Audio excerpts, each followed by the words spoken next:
আল্লাহকে যে যত বেশি স্মরণ করতে পারবেন, আল্লাহর জিকির করতে পারবেন, সে তত বেশি যেন আল্লাহ শুকরিয়া আদায় করছেন। আপনি 100 বার করে আস্তাগফিরুল্লাহ পড়ছেন, কেন? আল্লাহর শুকরিয়া আদায়ের জন্য। নবী করিম সাল্লাল্লাহু আলাইহি ওয়াসাল্লাম দিনে 100 বার করে আস্তাগফিরুল্লাহ ওয়া আতুবু ইলাইহি পড়তেন। নবী করিম সাল্লাল্লাহু আলাইহি ওয়াসাল্লাম বলেছেন, মান কাল আস্তাগফিরুল্লাহ আল্লাযী লা ইলাহা ইল্লা হুয়াল হাইয়ুল কাইয়্যুম ওয়া আতুবু ইলাইহি, কেউ যদি বলে আস্তাগফিরুল্লাহ আল্লাযী লা ইলাহা ইল্লা হুয়াল হাইয়ুল কাইয়্যুম, সেই সত্তার কাছে ক্ষমা চাইছি যিনি ছাড়া কোনো সত্য মাবুদ নেই, তিনি এক এলাহ, যিনি আল হাই চিরঞ্জীব আর সবকিছু মরণশীল, আল কাইয়্যুম যিনি সবকিছুর ধারণকারী, সবকিছুকে ধারণ করে আছেন, ওয়াতুবু ইলাইহি এবং তার কাছেই তওবা করে ফিরে আসছি। যদি কেউ পড়ে তাহলে গফিরাত লাহু যুনুবুহু, তার সমস্ত গুনাহ মাফ হয়ে যাবে।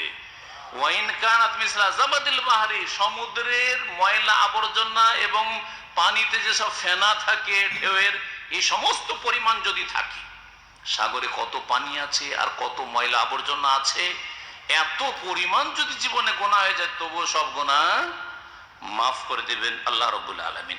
তো যারা তওবা ইস্তেগফার করে, যারা সুবহানাল্লাহ বেশি বেশি পড়ে, যারা আলহামদুলিল্লাহ বেশি বেশি পড়ে, যারা আল্লাহু আকবার বেশি বেশি পড়ে, যারা সুবহানাল্লাহি ওয়া বিহামদিহি সুবহানাল্লাহিল আযীম পড়ে, যারা লা হাওলা ওয়ালা কুওয়াতা ইল্লা বিল্লাহ পড়ে, এরপর যতগুলি সুন্নতি জিকির আজকার, যে যত বেশি আল্লাহর জিকির আজকার করবে এবং শুকরিয়া আদায় করবে, সে তত বেশি শুকরগুজার হবে। আল্লাহকে স্মরণ করাই মানে শুকরিয়া। বলছি না আমরা, বিশেষ করে আপনারা যারা পরিবার থেকে দূরে আছেন, জি হ্যাঁ, কেউ দিনে হয়তো স্ত্রীকে একবার টেলিফোন করেন, ঠিক না? আর কেউ 10 বারও করেন।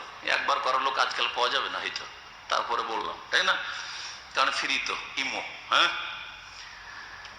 তো এই যে টেলিফোন করছেন, টেলিফোন তো 10 বার করছেন বা 5 বার করছেন, যাই করছেন, কিন্তু নিজের ভালোবাসা প্রকাশ করতে গিয়ে বলেন যে তোমাকে 1 মিনিট ভুলে থাকতে পারি না, সব সময় তোকে স্মরণ করি।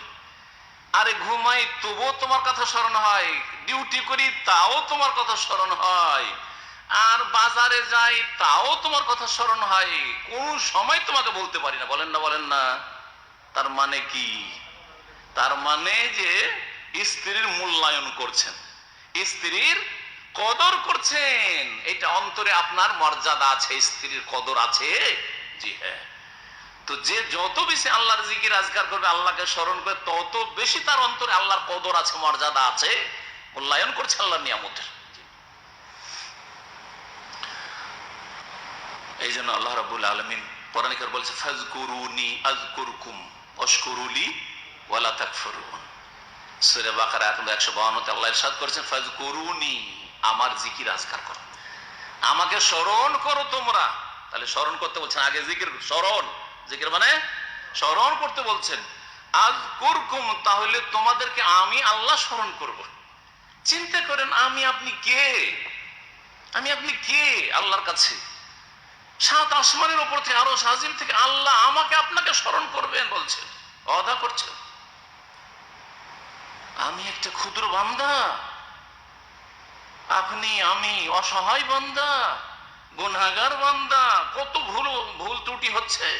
তারপর আল্লাহকে স্মরণ করলে আল্লাহ ওয়াদা করছেন, আযকুরকুম, তোমাদেরকে স্মরণ করব, ওয়াশকুরুলি, আর এই জিকিরের মাধ্যমে শুকরিয়া হয়, সেজন্য আমার শুকরিয়া আদায় করো, ওয়ালা তাকফুরুন, নাশুকরি করিও না, অকৃতজ্ঞ হইও না।